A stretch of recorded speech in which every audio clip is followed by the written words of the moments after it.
In this video, I unbox and review the DJI Spark. This is not a paid endorsement. I purchased this drone myself.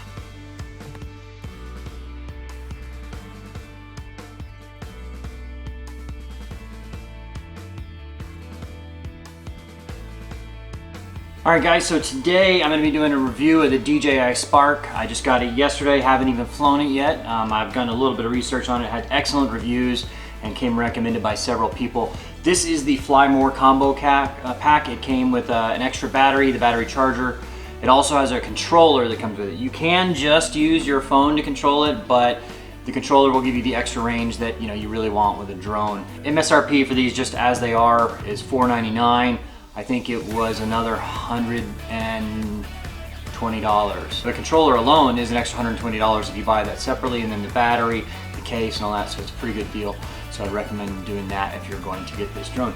I have already unboxed it yesterday just to charge the batteries, but I have not flown it, so we'll kind of take it apart now and see how we get.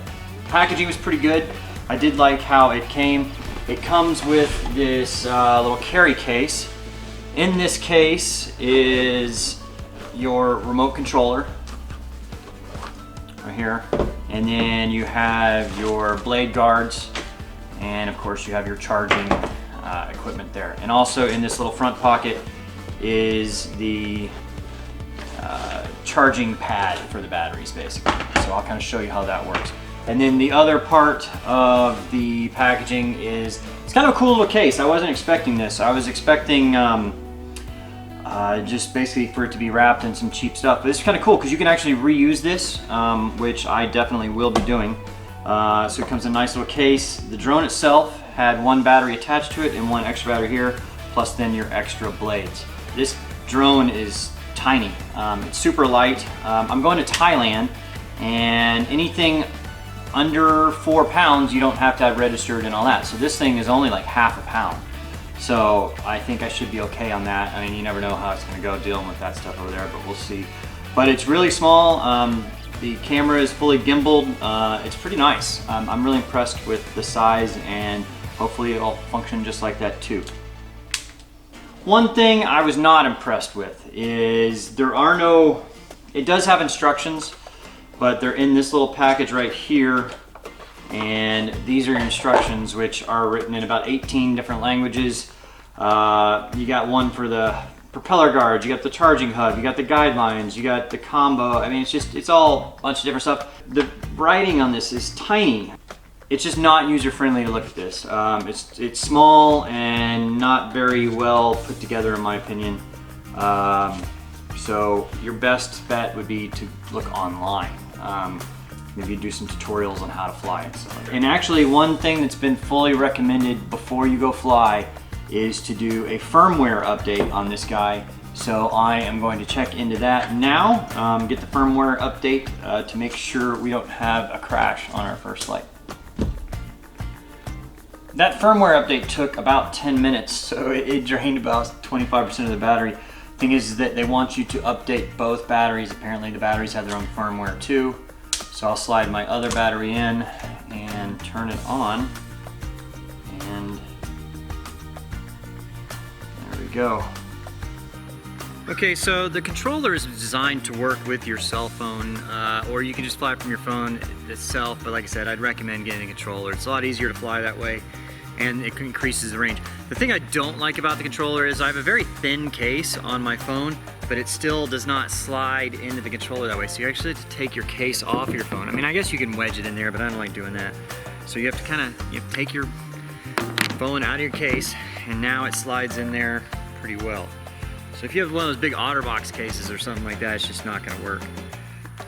Well, now it's making me update the remote control firmware too. So you're gonna be doing quite a bit of updating. It's not just coming straight out of the box and working. Here, I actually used the simulator just to kind of get a feel for the controls. It's pretty similar to all the other drones I've flown. And along the top here, you've got all your functions here. It says ready to go. It's got GPS, it's set, and you can see all your signals. The battery's at 78%. And now I'm gonna try and take off and see what happens.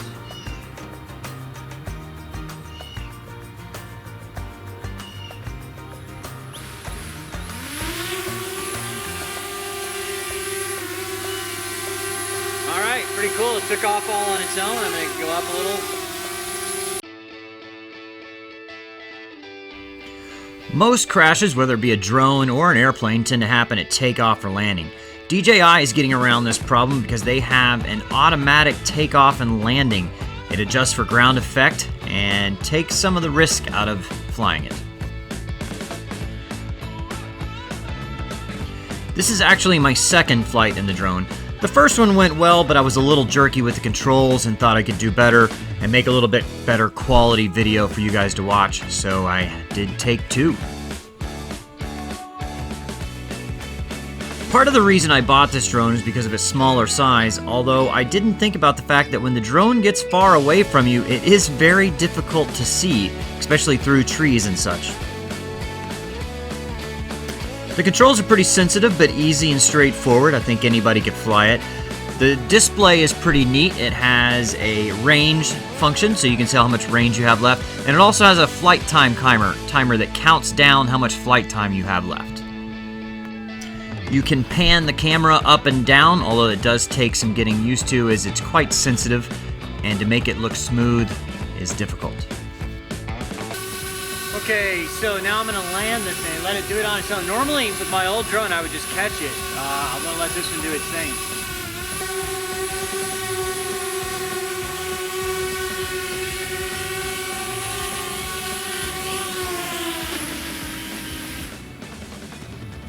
There you go, it was an automatic landing. It did pretty good. A lot of these drones can get in trouble when they get into ground effect. This one seemed to work pretty well. Thank you for walking right in front of my camera. So what did I think about the DJI Spark? I was pretty impressed with it. It far exceeded my expectations. It definitely flies like a much more expensive drone, a lot larger drone. It's easy to use. I'm really impressed with it. I'm glad I purchased this. It's definitely worth it. A couple of the things that I don't like about it is it was fairly time consuming to set up. It's not like something you can just pull right out of the box and start flying. It spent about 30 minutes updating on the firmware for the drone itself, both batteries, the controller, connecting the controller to the drone. It was a little intensive there. It's it's not just plug and play. You have to do a little bit of work for it, but it's not hard to do. The directions, the instructions themselves are worthless at that. The best thing to do is YouTube DJI Spark setup, and that's what I watched. DJI actually put out a pretty good video on how to set everything up. Works really well, so I would check that out.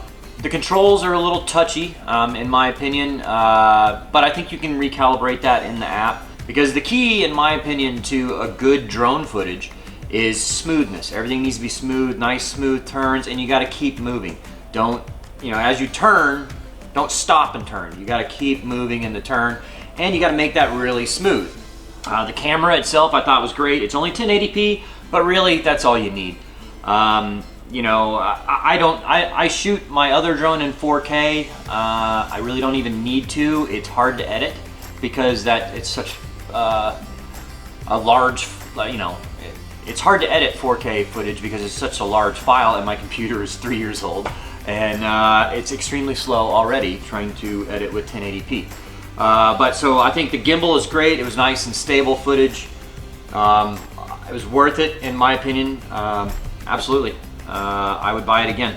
So there's a link in the show notes if you'd like to buy one. It just links to Amazon, and you can check it out. So if you found this video informative and it maybe helps you influence your decision to buy or not, please give me a like and a thumbs up, and consider subscribing to the rest of our videos. We'll hopefully bring you great footage of Thailand with this drone, and great places in the future when we start sailing again here in another month or two.